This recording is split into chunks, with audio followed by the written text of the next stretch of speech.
Olá, crianças, tudo bem com vocês? E aí, como passaram a semana? Tudo tranquilo? Então a gente está aqui junto de novo para mais uma aula de ensino religioso. E na semana passada nós estávamos falando sobre as representações religiosas na cultura popular. E hoje nós vamos continuar falando desse assunto. Mas nós vamos mudar um pouquinho o foco, porque na semana passada nós falamos da cultura popular mais tradicional. Quando nós falamos ali das expressões e dos ditados populares, nós vimos coisas que estão na nossa cultura há muitos e muitos e muitos anos. Mas hoje a gente vai falar um pouquinho de uma nova cultura popular, uma nova questão que surge e começa a fazer parte da nossa cultura. Vou deixar você curioso. Mas antes da gente começar, pega lá o seu caderno ou aquela folha de anotação, seu lápis ou a sua caneta, que a gente vai ver a nossa atividade da semana passada. Lembra que você fez alguns ditados, você transformou em carta enigmática, que você trocou algumas palavras por emojis ou por figurinhas? Então, hoje eu vou trazer para vocês o que esses ditados populares, o que esses provérbios populares significam. Então pega lá o seu material que eu espero você.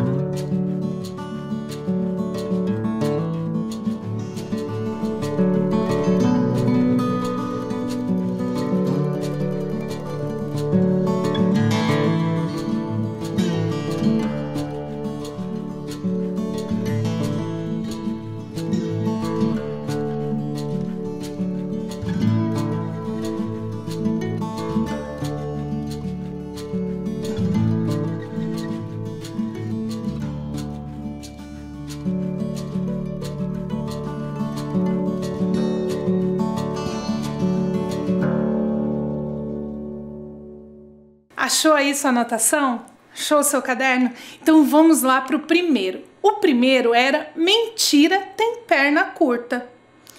O que será que isso quer dizer? Vamos ler juntos a explicação? Mentira tem perna curta. Essa expressão popular nos revela que a verdade, em algum momento, superará a mentira. Isso porque a mentira tem perna curta, ou seja, não vai muito longe. Portanto, é melhor tomar cuidado com as inverdades que se pronuncia, porque de uma forma ou de outra ela virá à tona.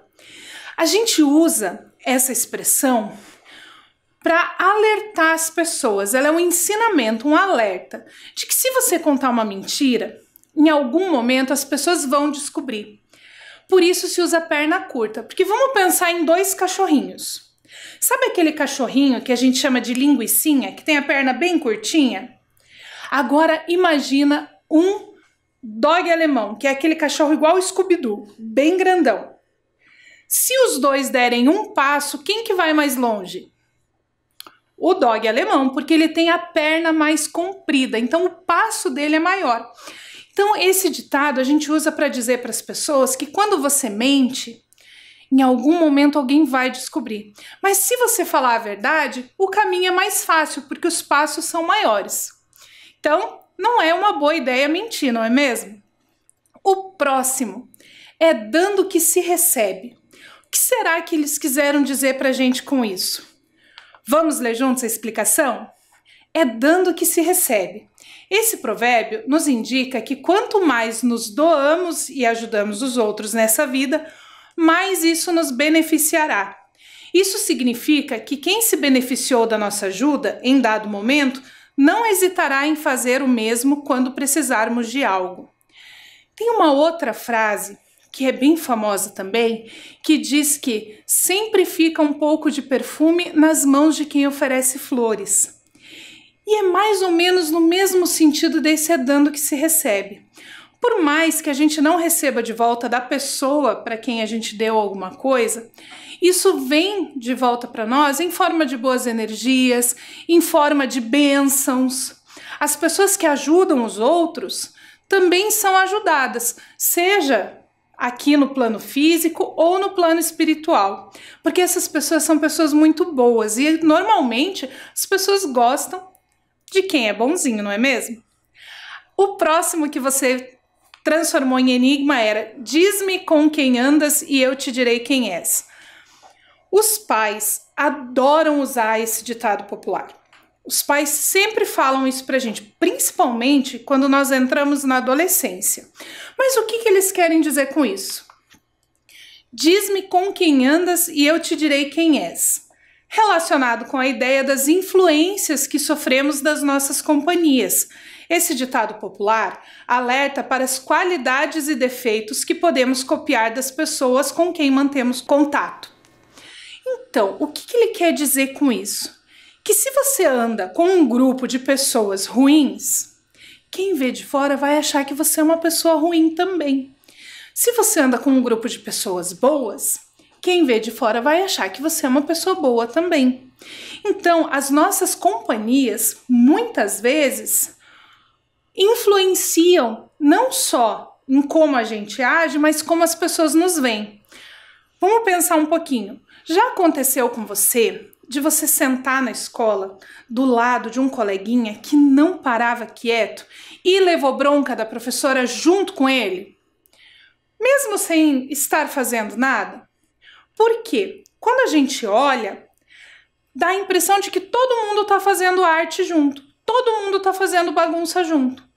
Por isso que esse ditado fala que quando nós vamos andar com as pessoas, nós vamos fazer amizade com as pessoas, é importante a gente observar quem são essas pessoas com quem nós vamos manter amizade. E esses eram os ditados da sua tarefa que você tinha que transformar aí em carta enigmática para a aula de hoje. Eu tenho certeza que vocês fizeram uma produção super legal, que as cartas enigmáticas ficaram muito legais. E, inclusive, você pode usar essas cartas enigmáticas para tentar fazer as pessoas que moram com você adivinhar de qual ditado que você está falando. Mas nós terminamos de corrigir a nossa atividade da semana passada e nós precisamos começar a nossa tarefa de hoje. O que a gente vai falar hoje? Sobre o que nós vamos falar? Eu falei lá no comecinho que nós íamos falar sobre uma coisa nova, que hoje faz parte da cultura popular. Eu tenho certeza que você já ouviu essa palavra, sustentabilidade. Essa palavra aparece na televisão, aparece nos textos, aparece na internet, ela aparece em vários lugares. E muitas vezes nós não sabemos o que ela realmente quer dizer.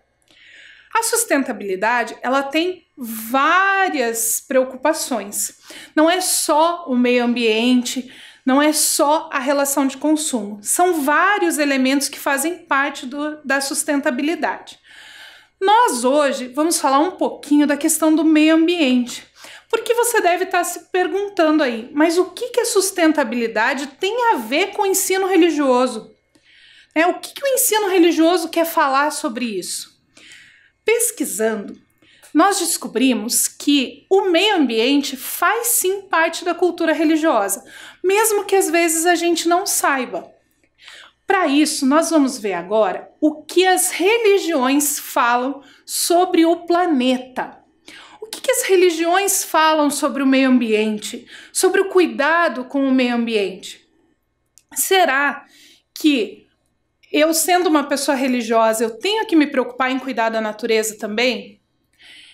Hoje você vai descobrir de algumas religiões.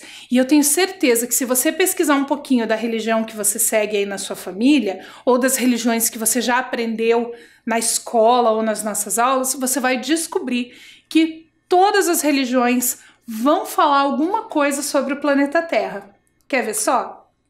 Para os judeus e os cristãos, aqui a gente vai juntar os judeus e os cristãos, porque esse texto, essa parte que nós vamos falar, fica no que os cristãos chamam de Velho Testamento, que os judeus chamam de Torá, que é aquela parte da Bíblia que vem lá do Gênesis até um pouquinho antes de Jesus nascer, que é aquela parte mais antiga da Bíblia, que é do que a gente em história trabalha no calendário antes de Cristo e depois de Cristo, isso é o que veio antes de Cristo, desde que o mundo foi formado até um pouquinho antes dele nascer. Então vamos ver o que os judeus e os cristãos falam sobre o meio ambiente? Então acompanha comigo a leitura. Na história da criação, nos primeiros capítulos da Bíblia, Adão e Eva foram colocados em um jardim, o Jardim do Éden, para trabalhá-lo e cuidar dele, segundo Gênesis capítulo 2, versículo 15. Notemos que a palavra trabalho, muitas vezes, em algumas Bíblias, em alguns textos, é traduzida como servir. Logo, o homem tinha e ainda tem a função de servir como jardineiro de Deus nessa terra. Mas o que será que eles quiseram dizer com isso? Você já viu um jardineiro trabalhando? Vamos pensar agora, vamos usar a nossa imaginação. Imagina que você é uma pessoa muito rica e você tem uma casa daquelas que tem um jardim enorme, cheio de flores e de árvores. E você precisa contratar um jardineiro. Você vai contratar para jardineiro alguém que vai derrubar as árvores, arrancar a grama, deixar tudo feio? Obviamente que não. Se você for contratar um jardineiro para cuidar desse seu jardim, você quer que ele deixe as árvores vivas, que as flores fiquem ali coloridas, que ele cuide do gramado. Quando nós falamos em ser o jardineiro de Deus, nós precisamos imaginar que a Terra, o planeta todo, é o jardim de Deus, segundo a história da criação contada lá no Gênesis. Deus criou o planeta Terra, ele criou todas as coisas. Os jardineiros de Deus devem cuidar para que esse planeta continue lindo, bonito, florido, com árvores como um belo jardim, não é mesmo? Então, ser o jardineiro de Deus é também cuidar da natureza. Então, faz parte da cultura dos judeus e dos cristãos cuidarem também do meio ambiente. Mas, falando em outra religião, os muçulmanos. Será que os muçulmanos têm também alguma passagem religiosa que fale sobre cuidado com a natureza? Vamos ler juntos? A lei islâmica estabeleceu uma diretriz geral para todos os humanos que vivem na face da Terra, que significa não criar qualquer dano a este universo. Disse o profeta, que a paz esteja com ele, não é permitido dano nem prejuízo. O que eles quiseram dizer com isso? O que é dano? O que é prejuízo? É estragar, é destruir, é transformar aquilo que era bonito numa coisa feia. Então, segundo os muçulmanos, os homens não têm o direito de causar nenhum dano e nenhum prejuízo ao planeta Terra. Então, os muçulmanos também são jardineiros desse planeta. Também precisam cuidar do planeta Terra, também precisam preservar o meio ambiente. Faz parte da cultura islâmica cuidar da natureza e do meio ambiente. Porque Alá, que é o Deus criador de todas as coisas, criou todo o universo. Criou esse imenso jardim que é o planeta Terra. Então, os muçulmanos que servem a Alá também têm a obrigação de serem jardineiros de Alá, cuidando do planeta Terra, cuidando do meio ambiente. Já vimos duas religiões. Será que outras religiões também falam sobre o meio ambiente? Os umbandistas. Será que os praticantes da Umbanda também precisam cuidar da natureza? O que será que eles falam sobre isso? Vamos descobrir? Acompanhe a leitura comigo. Em cada espaço vivo da natureza encontra-se a energia dos orixás. Sendo assim, quando estamos na cachoeira ou na praia, na mata ou em qualquer lugar, ali estamos diante de nossos amados orixás. Sendo assim, toda vez que deixamos qualquer coisa estranha à natureza nesses lugares, estamos agredindo a natureza e a nossos orixás. A Umbanda, como nós já vimos em outros momentos, é uma religião muito ligada à natureza. A energia dos orixás habita a natureza. A natureza representa esses orixás. Mas o que será que é deixar uma coisa estranha à natureza?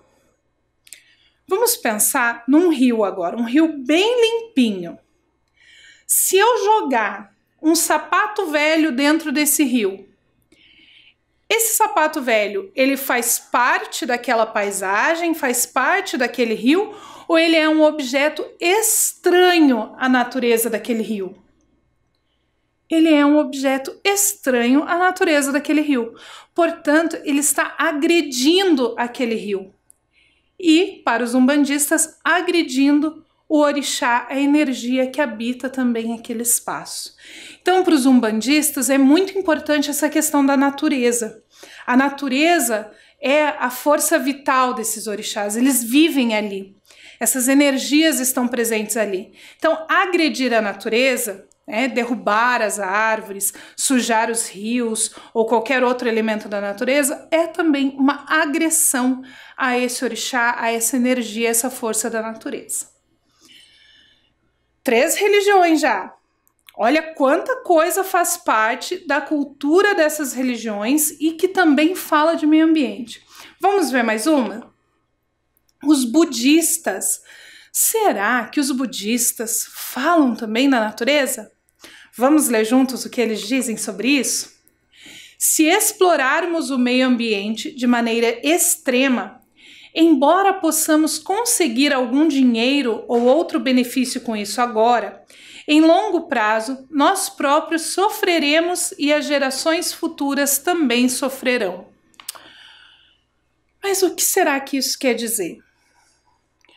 Quando nós pensamos em explorar a natureza, nós estamos falando de empresas, de pessoas que são mais velhas, de adultos, não é? Que exploram essa natureza em troca de benefício financeiro. Quer ver um exemplo? Você já deve ter visto no noticiário alguma notícia falando de desmatamento, falando dos grandes madeireiros. Essas pessoas exploram a natureza de uma forma extrema.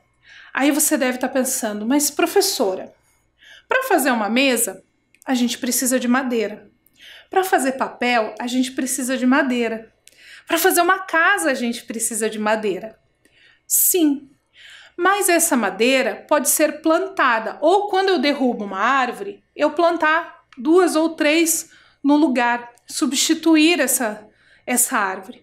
Mas o que acontece é que pessoas muito gananciosas, pessoas que querem ganhar muito dinheiro, elas chegam no lugar que tem floresta, derrubam todas as árvores para vender, para arrecadar dinheiro, e a floresta fica morta. O que os budistas querem dizer com esse texto é que, por mais que essa pessoa ganhe dinheiro agora, no futuro ela ou os descendentes dela vão sofrer. Porque se eu derrubar todas as árvores, nós sofremos com problemas respiratórios, com falta de oxigênio, os animais entram em extinção. Então, por mais que aquela pessoa que derrubou a árvore não sofra, as gerações futuras, os seus descendentes, vão sofrer com essa ação dessa pessoa. Então, por isso, para os budistas também é importante preservar a natureza. Será que os indígenas falam alguma coisa sobre preservação da natureza? Você deve estar pensando, claro que sim, né, professora? Os indígenas, eles têm uma ligação muito direta, muito íntima com a natureza. Então vamos ver o que um grupo indígena fala sobre isso? Vamos ler juntos? Os Yanomami, por exemplo, utilizam a palavra Urihi para se referirem à terra-floresta, uma entidade viva, dotada de um sopro vital e de um princípio de fertilidade, de origem mítica. Urihi é habitada e animada por espíritos diversos, entre eles os espíritos dos pajés e Yanomami, também seus guardiões. Então os indígenas têm essa relação espiritual com a natureza, muito semelhante ao que os umbandistas têm. Para os indígenas, todos os elementos da natureza são dotados de espírito. E esses espíritos habitam essa natureza. Então, quando a gente prejudica a natureza, nós prejudicamos também esses espíritos. Nós estamos prejudicando os ancestrais e toda a espiritualidade que está envolvida ali. Então, para os indígenas, para além do planeta Terra, ser o representante da sua casa, da sua vida, da sua forma de sustento, é também a representação da sua espiritualidade. Por isso, para eles é muito importante essa preservação. Mas não acaba por aí. Os espíritas também falam sobre a preservação da natureza. Mas o que será que eles dizem sobre a preservação? Vamos ler juntos? No Livro dos Espíritos, capítulo 5, na Lei de Conservação, diz: a terra produziria sempre o necessário, e se com o necessário soubesse o homem contentar-se. O que será que eles quiseram dizer com isso? O planeta Terra produz alimento, produz ar limpo, água fresca, tudo o que a gente precisa para viver bem. Se nós soubermos viver com o que o planeta nos oferece. O grande problema é que, em nome da ganância, nós acabamos muitas vezes consumindo mais do que o planeta tem a oferecer. Nós acabamos por explorar esse planeta e, por isso, o planeta acaba ficando escasso de recursos. Então, se nós soubermos viver com o que o planeta nos dá, que é o suficiente, o planeta vai nos dar recursos para sempre. E agora que a gente já viu várias religiões e o que elas falam sobre essa sustentabilidade, sobre essa conservação, essa preservação do meio ambiente, pensando nessas questões, a Organização das Nações Unidas lançou um tempo atrás os Objetivos do Desenvolvimento Sustentável. São objetivos que todo o planeta precisa atingir. Todos os países estão envolvidos nisso. E eles envolvem desde o presidente da República e as ações do governo, até a ação da gente lá na escola, até a ação das crianças. Vamos conhecer um pouquinho sobre esse projeto? Então acompanhe o vídeo lá comigo. Vamos imaginar que você esteja viajando pelo espaço e que agora você esteja olhando para uma vida inteligente. Você tem viajado bastante porque o espaço é bem grande. E agora você vê a Terra, uma pequena ilha no espaço, uma composição de água, pedra e solo, uma camada fina de ar para conseguirmos respirar. Existe mais vidas no espaço? Sim ou não, está em todos os lugares. Se você pensar, nós precisamos basicamente das mesmas coisas: água fresca, ar limpo e comida saudável. A boa notícia é que a Terra tem tudo isso para todos nós. A má notícia é que nós encontramos alguns problemas no caminho. O primeiro é a mudança climática. O jeito que vivemos na Terra hoje está danificando muitas coisas que precisamos para viver. Os combustíveis que nós queimamos estão contaminando a atmosfera. Nós estamos esgotando nossas fontes de água potável. Tudo isso está mudando o clima. O segundo problema é a desigualdade. Algumas pessoas na Terra têm muito mais do que precisam e a maioria não tem o suficiente. Isso causa pobreza e não é justo. Milhões de pessoas não têm acesso aos remédios que poderiam prevenir doenças. Em alguns lugares, as crianças não entendem o motivo de ir à escola. Em outros, milhões de crianças querem ir à escola. Isso é justo? Com sorte, nós temos um plano. As Nações Unidas anunciaram os Objetivos Globais para o Desenvolvimento Sustentável. São 17 objetivos que protegem o planeta contra a mudança climática e tornam o mundo seguro e mais justo para todos. Nós temos que alcançar essas metas até 2030. A melhor coisa de se ter um plano é que nós podemos checar como estamos indo ao longo do caminho, mostrando as partes em que fomos bem e as partes que devemos melhorar. Até 2030 teremos um longo caminho, então nós temos que encorajar uns aos outros todos os dias. Temos 17 objetivos que trabalham juntos, então há diferentes formas de você ajudar. Você se sentiria diferente sendo menina ou menina em relação à segurança que você sente, aos amigos que tem ou os lugares que você pode ir? E se achássemos uma nova forma de transformar a água em limpa e potável? E se pudéssemos reciclar todo o nosso lixo, o que mais poderíamos mudar? Nós todos vivemos na Terra e nós dependemos da Terra para viver. Nós temos diferentes culturas, nós temos um só planeta e devemos tomar conta disso tudo e uns dos outros e compartilhar o que nós temos de forma igualitária e sustentável. Tudo o que precisamos está bem aqui. Algum dia nós encontraremos vida inteligente em outros planetas. Enquanto isso, vamos ver o quanto de inteligente podemos fazer para todos nós na Terra. Só lembrando. Super legal esse vídeo, não é mesmo? A gente consegue ver aí uma série de questões. Então agora, antes da gente começar a nossa atividade, eu vou te pedir para fazer um exercício de pensamento. Então você imagina agora que você é um astronauta. Isso mesmo, você vai viajar pelo espaço. Você entrou no foguete e o foguete começou a subir. E lá de cima você consegue ver o planeta Terra. E você consegue ver tudo o que está acontecendo. Você consegue ver as pessoas felizes brincando, as crianças indo para a escola. Mas você também consegue ver coisas ruins acontecendo. Coisas tristes.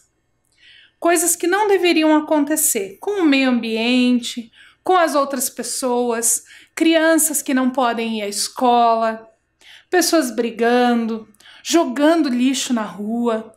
Você consegue observar tudo lá de cima. Mas você está no espaço, dentro do seu foguete. E agora chegou a hora de você voltar para o planeta Terra. E na volta, você vai desenhar esse foguete onde você viajou. E você vai pensar em 8 atitudes, 8 coisas que você pode fazer para mudar aquilo de ruim que você viu lá de cima. Coisas que você, enquanto criança, pode fazer aí na sua casa, no seu bairro, na sua escola. Então eu vou dar um tempinho para você copiar a nossa tarefa e aí a gente volta com algumas ideias.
Deu tempo aí de você copiar e começar a desenhar o seu foguete.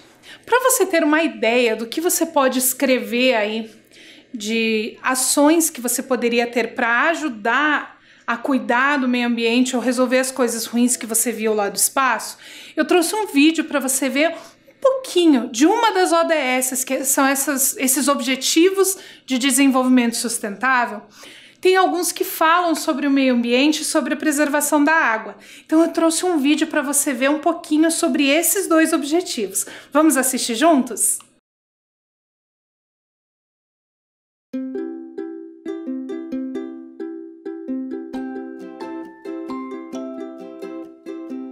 Até 2020, temos que assegurar a conservação dos ecossistemas, garantindo a biodiversidade dos seres vivos na terra e debaixo d'água.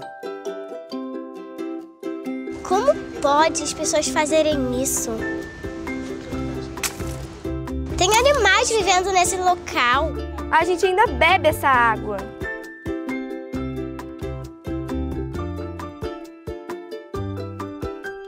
Uma variedade enorme de animais e plantas dependem de todos nós para sobreviver.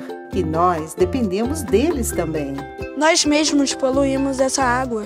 Então nós temos que mudar. Verdade. Mas todo mundo tem que fazer sua parte, não é só a gente não. Precisamos proteger todas as espécies animais e vegetais, especialmente aquelas ameaçadas de extinção em seus ambientes naturais e florestas que sofrem com desmatamento que ameaça os seres que nelas vivem. Nossa, agora a gente pode tirar as luvas, né, gente? Tá tudo limpo. Devemos proteger as águas dos rios, dos lagos e dos mares para contribuir para o bem-estar de todos, principalmente das pessoas que dependem delas para trabalhar e viver, assim como a saúde dos bichinhos que nelas habitam. Missão cumprida. Quase cumprida. Pera aí. Uma plantinha. Agora sim tá tudo. Tudo limpo. Bem melhor. Missão cumprida. Vamos refletir. Como as pessoas, plantas e animais se relacionam? De que forma estamos alterando a vida na água e a vida terrestre? Por que é importante preservar a biodiversidade?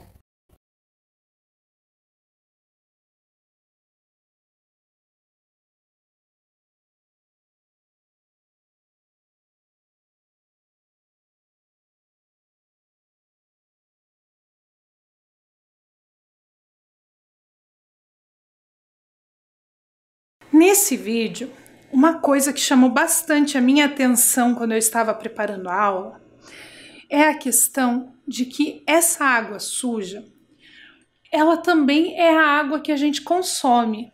Aí você deve estar pensando, mas professora, quando eu abro a torneira lá da minha casa, a água que sai da torneira sai limpinha. Sim, a água sai limpa, porque nós temos um processo de limpeza e de purificação dessa água. Nós temos empresas que fazem essa limpeza da água para que ela chegue na nossa torneira. Mas, se a gente pensar que quanto mais suja essa água estiver, mais difícil vai ser o processo de limpeza e mais dinheiro público essa empresa vai gastar para limpar a água que chega na nossa casa vai chegar mais cara, vai chegar faltando, vai ter aqueles rodízios que você já deve ter visto acontecer, que um dia tem água, no outro não tem. Algumas sujeiras eles não conseguem limpar e aí essa água não pode ser utilizada. Existem alguns rios no planeta Terra que são tão sujos, tão poluídos, que não tem como limpar. Eles têm tanta sujeira que não tem como nenhuma empresa limpar ele para que a gente possa usar essa água. Só que essa água traz vida para todos os elementos do planeta. Tudo que é vivo precisa de água. As plantas, os animais e nós. Uma parte muito grande do nosso corpo, uma coisa que você aprende aí na aula de ciências, é que uma parte muito grande do nosso corpo é de água. Então a gente precisa muito de água. A gente precisa de água para beber, a gente precisa de água para cozinhar, para a nossa higiene. Nesse período aí de pandemia, quantas vezes por dia você está lavando a mão? Então a água precisa estar muito limpinha para que ela possa fazer essa limpeza. Por isso, um dos objetivos do desenvolvimento sustentável é o cuidado com a água. E a água, além de toda essa importância para a nossa vida física, na maioria das religiões, nós encontramos uma simbologia muito importante para a água. A água, ela é importante para as religiões também. Vamos pensar lá no cristianismo, né? No caso dos católicos, dos luteranos, dos presbiterianos, o batismo dos bebezinhos, ou no caso de outros protestantes e evangélicos, o batismo quando é adulto ou quando é adolescente. Você já imaginou fazer um batismo na água suja, na água poluída? Na Umbanda, nós temos Oxum, que habita os rios, e Iemanjá, que habita o mar. Vocês já imaginaram se um orixá vai querer morar num rio, num mar todo sujo e poluído? Como que essa força, essa energia vai habitar esse rio? E os indígenas, que tomam banho nos rios, que pegam a água desses rios? Ou mesmo para nossa alimentação. Quem aí gosta de comer peixe?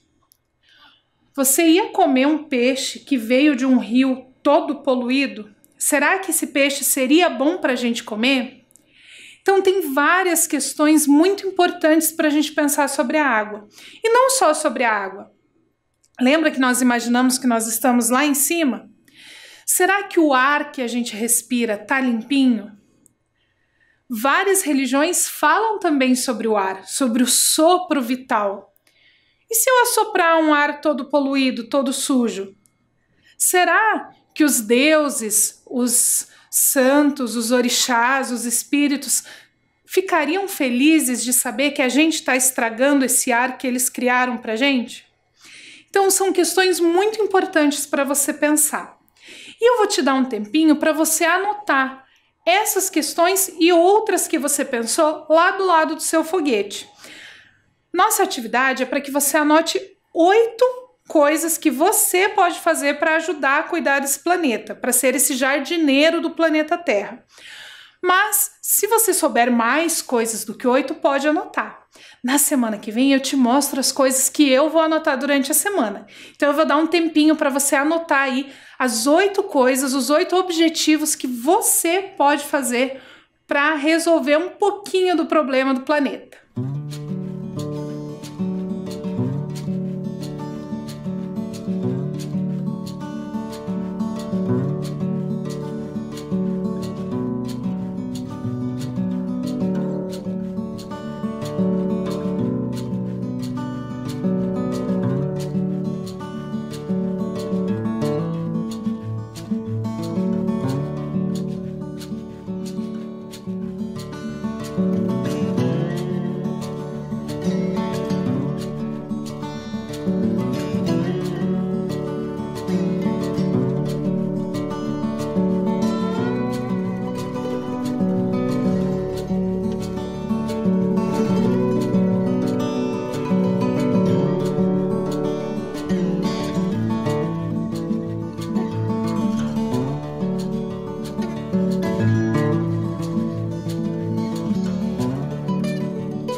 Tenho certeza que você fazendo a sua parte, a gente vai conseguir mudar o mundo.